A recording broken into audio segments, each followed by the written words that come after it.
My father-in-law looked me dead in the eyes and said I should be grateful they let me sleep in their garage. I was holding his grandchild, his own blood, 8 months old, with her daddy's eyes and my stubborn chin. And this man, standing in his $3,000 suit in his perfectly manicured backyard, wanted me to say thank you for a cot next to the lawnmower. My name is Susie O'Connell. I'm 29 years old.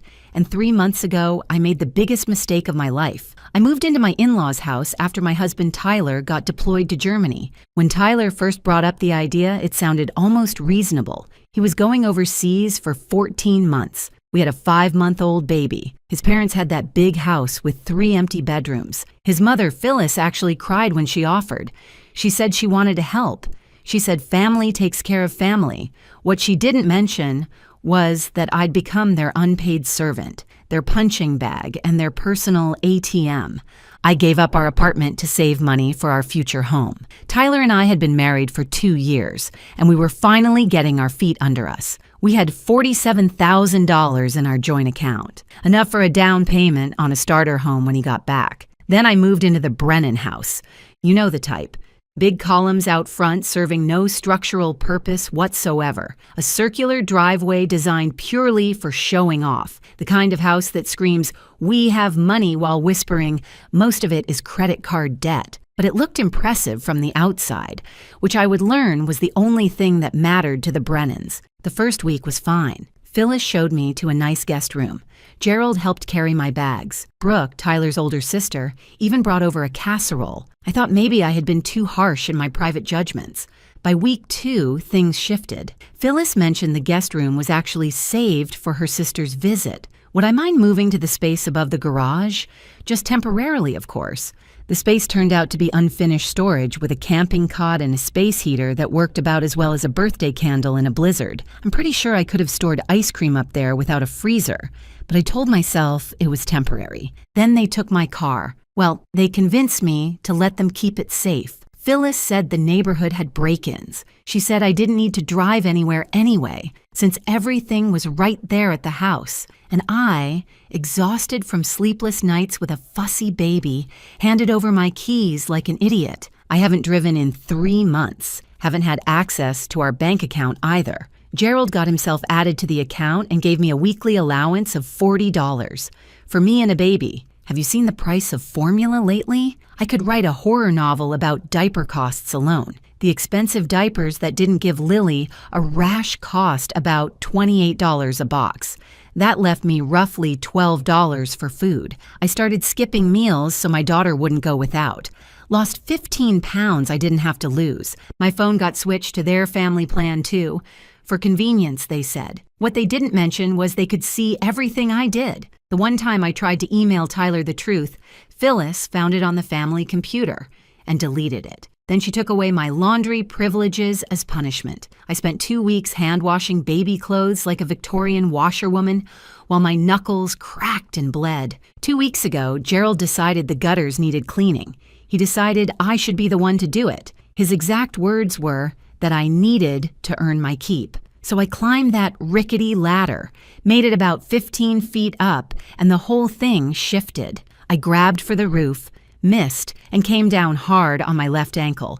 The pain was white hot, like someone drove a nail through my foot. Phyllis heard me scream. She looked at my ankle swelling to the size of a grapefruit and told me to walk it off. No doctor, no ice, just walk it off. So I hobbled around for 2 weeks doing chores on an ankle that turned purple and yellow and made sounds no ankle should make. Through all this, I told no one. My dad, Patrick O'Connell, raised me by himself after my mom left when I was 7. He worked construction his whole life, built houses, built buildings, built me. He taught me to be strong, independent, to never let anyone push me around. And here I was, being pushed into the ground. I couldn't tell him. The shame would have killed me. But last Friday, Dad decided to drive 200 miles to surprise his granddaughter for her unofficial 8-month birthday. He pulled up just as I was limping across the lawn, Lily on my hip, groceries in my other hand.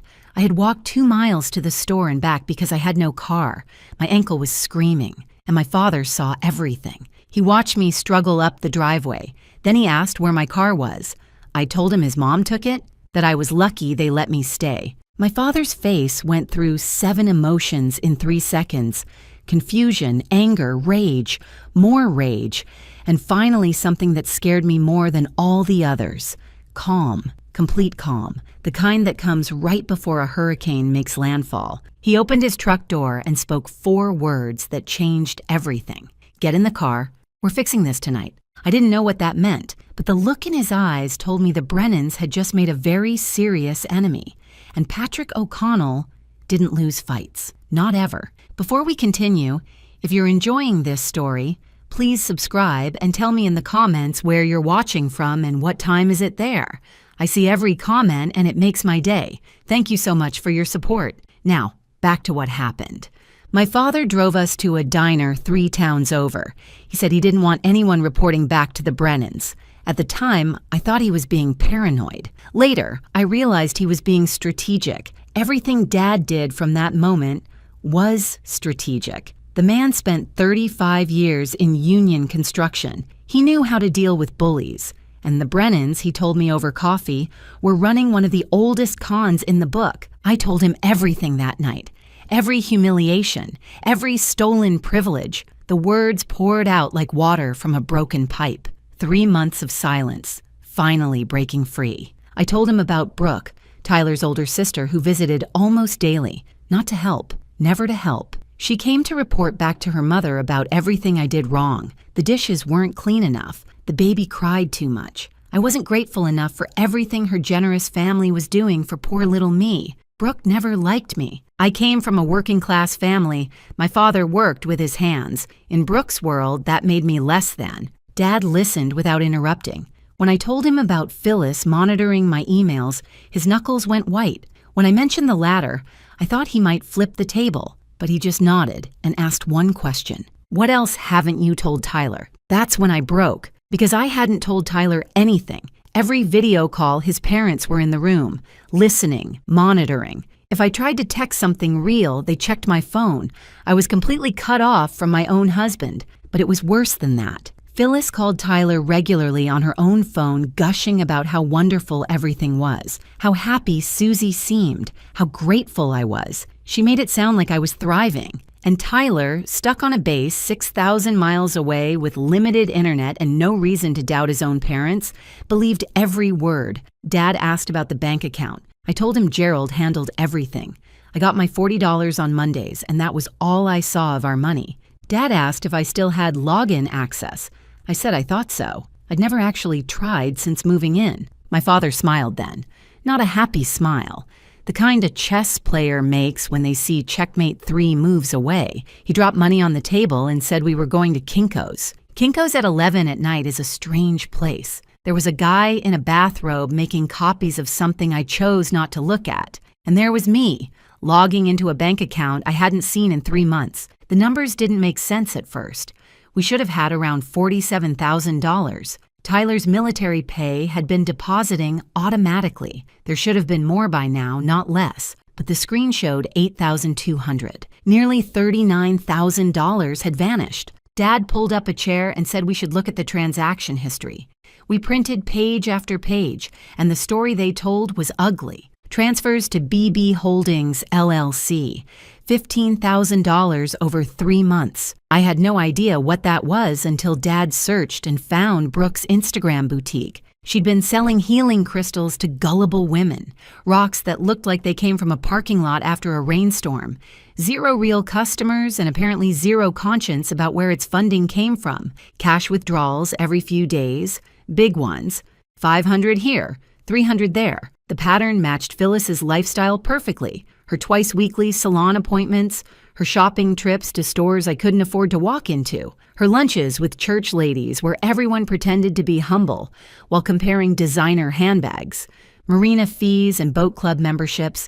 Gerald didn't even own a boat, but he liked hanging around people who did, using our money to fund his fantasy life. And then Tyler's credit card, restaurant charges, bar tabs, golf fees, all local, all recent, all impossible for a man stationed in Germany. Gerald had been using his own son's identity while his daughter-in-law starved in his garage. My father said something I'll never forget. He leaned back and said, "I've seen mob accounting that was more subtle than this." He wasn't wrong. The Brennans hadn't even tried to hide it. They were so confident I would never check that they'd left a trail a blind accountant could follow. Dad was already on his phone. He had a friend, a retired paralegal named Maureen Walsh, who owed him a favor. He was calling it in tonight because what the Brennans had done wasn't just cruel, it was criminal. But first, we needed to reach Tyler directly, without his parents listening.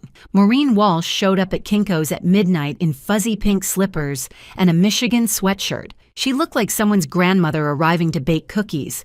She was not there to bake cookies. Within 5 minutes of reviewing our printouts, she'd identified 3 criminal charges the Brennans could face: financial exploitation, fraud, and the big one, identity theft. Using Tyler's credit card without permission wasn't just disgusting. It was a federal crime, and the military takes financial crimes against service members extremely seriously. Maureen said the consequences were significant, prison time significant, but we had a problem. When I first moved in, Phyllis had me sign a stack of paperwork. Insurance forms, she'd called it. Emergency contacts. I'd been exhausted with a 5-month-old who wasn't sleeping. I signed whatever she put in front of me. Who reads paperwork from their mother-in-law?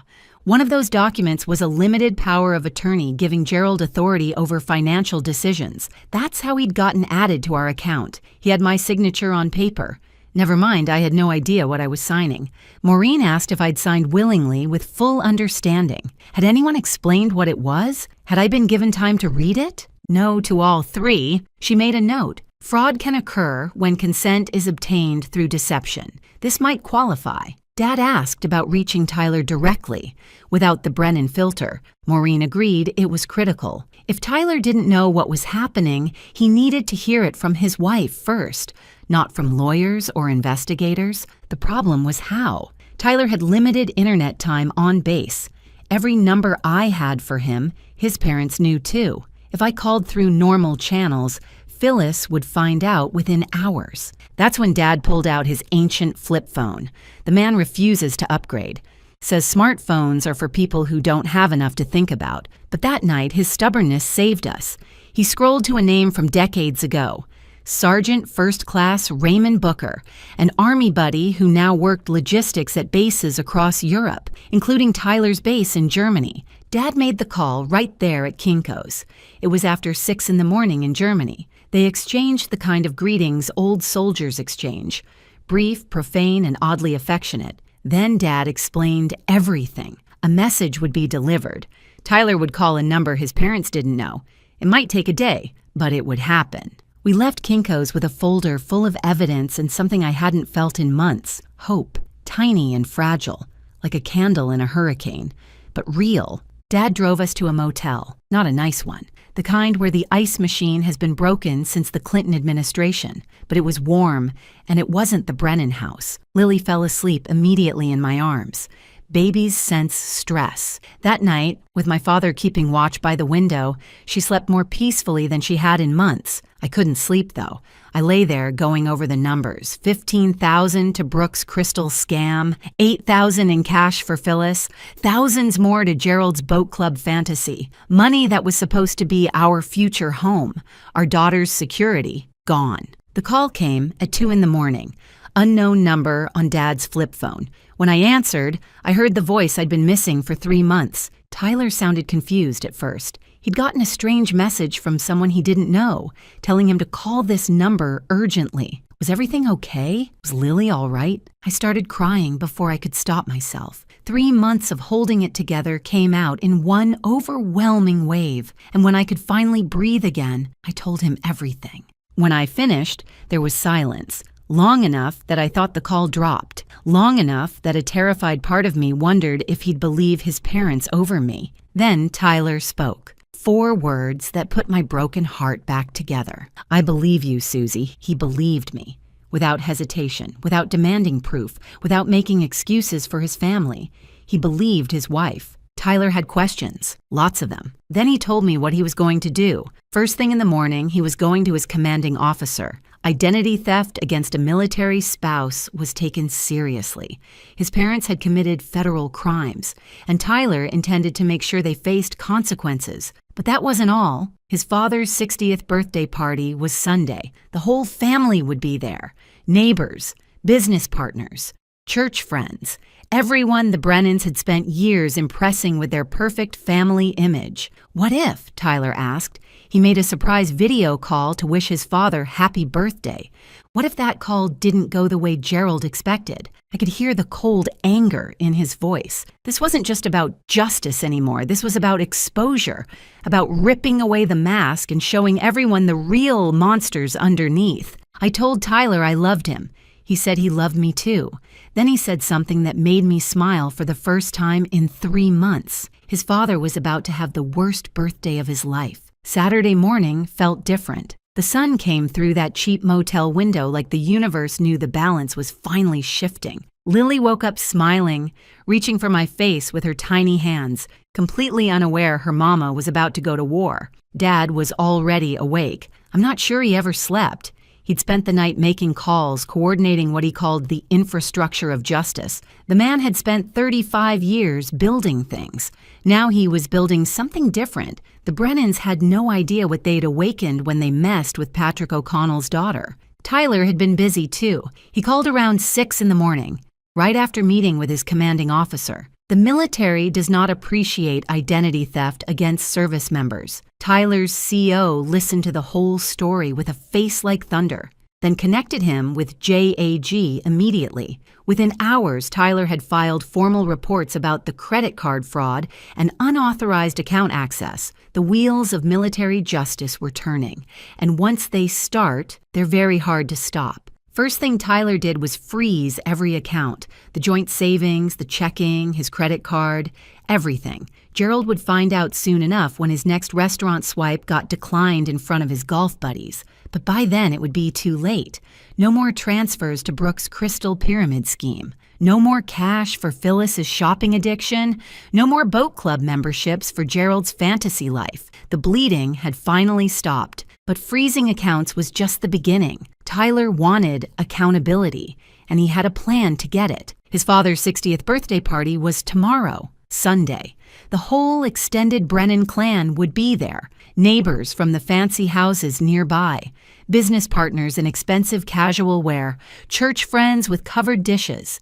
Everyone the Brennans had spent years impressing with their perfect family image. Tyler wanted to burn that image to the ground in front of all of them. The video call was my idea. I told Tyler I'd suggest it to Phyllis as a surprise. She'd absolutely love having her military son beam in from Germany to honor his father publicly. She'd set up the big TV in the living room, gather all the guests for the touching moment, probably buy a ring light for perfect video quality, record everything for memories. She'd think of everything, except what Tyler was actually going to say. Maureen came by the motel around noon with updates. Her detective friend Sullivan, who'd worked financial crimes for 20 years before retiring, had reviewed our evidence informally. He said there was more than enough for a formal investigation. The power of attorney obtained through deception, the unauthorized withdrawals, the identity theft. These weren't small violations. These were felonies. Sullivan couldn't make arrests based on an informal review, but he could do something almost as valuable. He could show up at the party, ask questions, make the Brennans very nervous in front of everyone they'd spent years impressing. The formal investigation would take time, but the questioning could happen immediately. And having a detective appear at Gerald's 60th birthday, badge visible, asking about financial irregularities, that would send a message louder than any arrest warrant. Dad coordinated the timing. Sullivan would arrive about 30 minutes into Tyler's video call, just when the truth was sinking in. Just when Gerald and Phyllis were scrambling for explanations. Dad even practiced his innocent face in the motel mirror that afternoon. He kept asking if he looked trustworthy, like a friendly grandfather just there to support his daughter, not a man about to dismantle someone's entire reputation. I told him he looked perfect. He said I was a terrible liar, but he appreciated the effort. I had to go back to that house, face Phyllis, pretend nothing had changed, Play the grateful daughter-in-law for one more day. The thought made my skin crawl, but if they suspected anything, they might cancel the party. They might destroy evidence. I needed them comfortable, confident, completely unprepared. Dad drove me back around 4 o'clock. Before I got out, I texted him exactly where I'd hidden my packed bag in the garage, behind the old paint cans on the metal shelf near the lawn equipment. He'd grab it tomorrow while everyone was distracted by the party. Walking back into that house was one of the hardest things I've ever done. Phyllis met me at the door with her usual tight smile, the one that never quite reached her eyes. She asked where I'd been. I told her my father wanted some grandfather-granddaughter bonding time. She seemed annoyed I'd left without asking permission, but had too much party preparation on her mind to push it. I waited until she was arranging centerpieces before making my move. I mentioned that Tyler had called my dad's phone since mine was acting up. He wanted to surprise his father with a video call during the party. Wished Gerald happy 60th in front of all the guests. You should have seen Phyllis light up. For a moment, I almost felt bad for her. Almost. She immediately started planning. The big TV in the living room, right after the cake cutting. She'd make sure everyone gathered. She'd even bought a ring light last month that would be perfect. It would be so special, she kept saying. I smiled and agreed. Oh yes, I said. It would definitely be something to remember. By the way, if this story is hitting close to home, please give it a like and share it with someone who needs to hear this. Your support helps me keep telling these stories. And trust me, what happens at that birthday party is something you don't want to miss. Sunday morning arrived gorgeous. Blue skies, light breeze, perfect temperature. Gerald's birthday couldn't have asked for better weather. The catering arrived early. The tent went up in the backyard. Flowers decorated every surface. It looked more like a wedding than a birthday. But Gerald never did anything small. Phyllis handed me a list at 8 o'clock. 37 tasks to complete before guests arrived. She spoke to me like hired help. Actually, less than hired help. At least hired help gets paid. I completed every task perfectly. Model daughter-in-law. Invisible. The guests started arriving around 2. Business partners. Neighbors with expensive wine. Church friends with covered dishes. Brooke made her entrance in an outfit that probably cost more than my entire wardrobe, air-kissing her parents like she hadn't seen them 2 days ago. I watched them all. These people who smiled at me at Christmas while I starved in their friend's garage. These people who believed Phyllis's lies about my mental health. In a few hours, they would know everything. Gerald held court in the backyard, accepting compliments on the party, the house, his successful life. He looked so confident, so secure at the center of his perfect world. I wondered if he'd recognize this moment later as the last time he was ever truly happy. At 4 o'clock, Phyllis announced it was time for the video call. Everyone should gather in the living room. Her military son was calling from Germany to wish his father happy birthday. This was going to be so special. She was right about that. 53 people crowded into the living room. I counted them. Counting gave me something to focus on besides my pounding heart. Business partners positioned up front, eager to be seen. Church ladies clustered by the couch. Neighbors filled the gaps. Gerald stood center stage, champagne raised, beaming like a man about to receive a medal he actually deserved. Phyllis connected the call with a flourish. The TV filled with Tyler's face. He wore his dress uniform, looking every inch the proud military son. The room burst into applause. Someone whistled. Gerald raised his glass higher toward the screen. Tyler smiled, but something was off about that smile, something cold underneath the warmth. I was probably the only one who noticed. I knew what was coming. "Happy birthday, Dad," Tyler said. His voice was calm, controlled. "I'm glad everyone could be here, because I have some things I need to say." The room settled into expectant silence. Everyone anticipated a heartfelt tribute, a son praising his wonderful father. That's not what happened. Tyler started with the money. He spoke clearly, without emotion, laying out facts like a prosecutor. $47,000. That's what he and his wife had saved for their future, for their first home, for their daughter's security. $8,200. That's what was left. Someone in this room stole almost $39,000 from his family while he served his country overseas. The room went completely silent. Gerald's smile froze on his face. Phyllis looked like she'd swallowed something rotten. $15,000 went to BB Holdings, LLC, Tyler continued. That's Brooke's company, Dad. The one selling crystals on Instagram, the one that apparently needed my money to survive. Every head in the room swiveled toward Brooke. She'd gone pale under her expensive makeup. Her mouth opened and closed like a fish yanked out of water. She looked at her parents for rescue. None came. $8,000 in cash withdrawals, Tyler said, matching Mom's spending habits perfectly, her salon appointments, her shopping trips, her lunches with all you lovely church ladies. The church ladies shifted uncomfortably. A few looked appalled. Most just looked fascinated, the way people can't look away from car accidents. Gerald's business partners were exchanging glances, doing mental math. If he'd steal from his own son, what might he do to them? But Tyler wasn't finished. There's also my credit card, the one I've never given anyone permission to use. Someone's been charging restaurant meals, golf fees, bar tabs, all local, all while I've been stationed in Germany. His eyes found Gerald through the camera. Dad, want to explain how that's possible? Gerald's face had transformed, confident to confused to angry to something I'd never seen before. Fear, real fear. His mouth opened, probably to spin some lie. He never got the chance. The doorbell rang. Phyllis, operating on hostess autopilot, answered it. Detective Sullivan stood on the porch, badge visible. He apologized for interrupting the party, said he was following up on a report of financial irregularities. He had questions for Gerald and Phyllis. It would only take a few minutes, unless they'd prefer continuing this conversation at the station. The room erupted. Gerald's business partners suddenly remembered urgent appointments. Church ladies whispered frantically. Neighbors backed toward exits, not wanting their names associated with whatever was happening. But everyone froze when Tyler's voice cut through. I'm not finished. 53 people stopped moving. The detective stood in the doorway watching. Tyler told them about me. The garage, the cot next to the lawnmower, the $40 that was supposed to feed 2 people.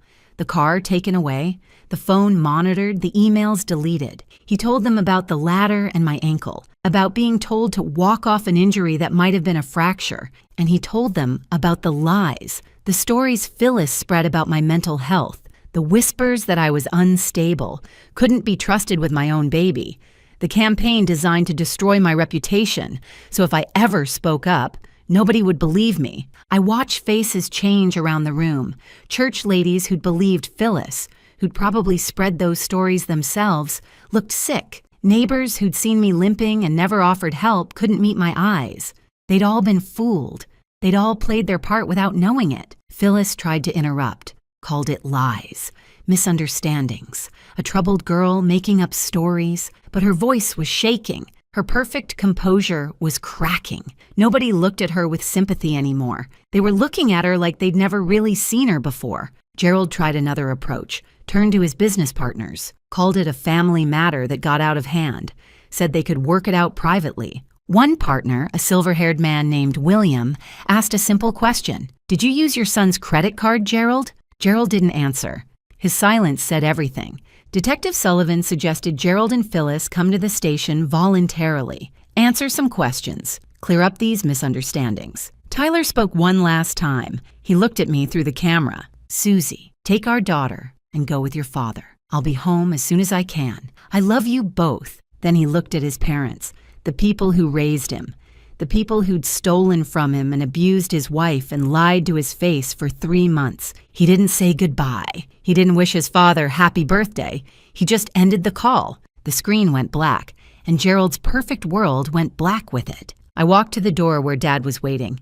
He had my bag from behind the paint cans. Lily's car seat was ready in his truck. Phyllis grabbed my arm as I passed. Her nails dug into my skin. She hissed that I'd regret this, that she had lawyers, connections, people who owed her favors. I looked at her hand on my arm, then at her face. This woman who'd made my life a nightmare for 3 months, who'd smiled while stealing my money and starving me and freezing me and isolating me from everyone who loved me. I smiled at her. A real smile. The first genuine one I'd worn in that house. Then I said 5 words I'd dreamed about for months. I'm not scared of you. I pulled free and walked into the sunshine. Behind me, Sullivan was beginning his questions. Gerald was stammering.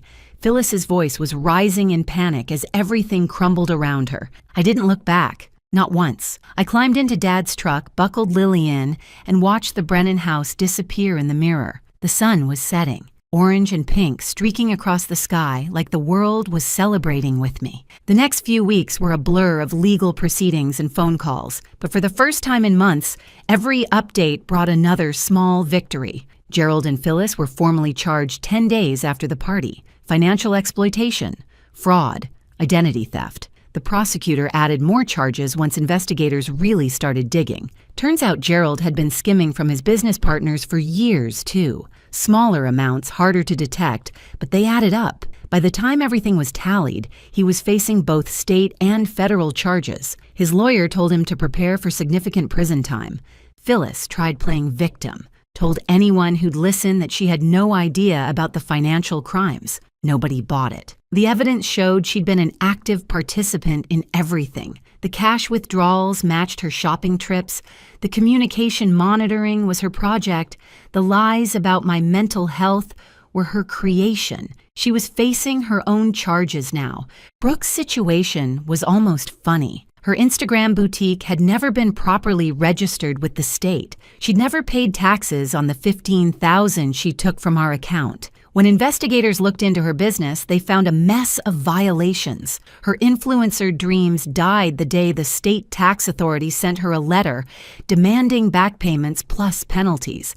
Last I heard, she'd moved back in with her parents, the same parents facing criminal charges, the same house likely to be seized. Sometimes karma has a sense of humor. Tyler got emergency leave 3 weeks after the party. When he walked through my father's door and saw me and Lily waiting, he broke down. This man who'd held it together through combat training and overseas deployment finally let himself cry. We stood there wrapped together, the three of us, and I knew we were going to be okay, different than before, changed by what we'd been through, but okay. I learned something important through all this. My dad always said to keep your own emergency fund. Money nobody else can touch. I wish I'd listened better.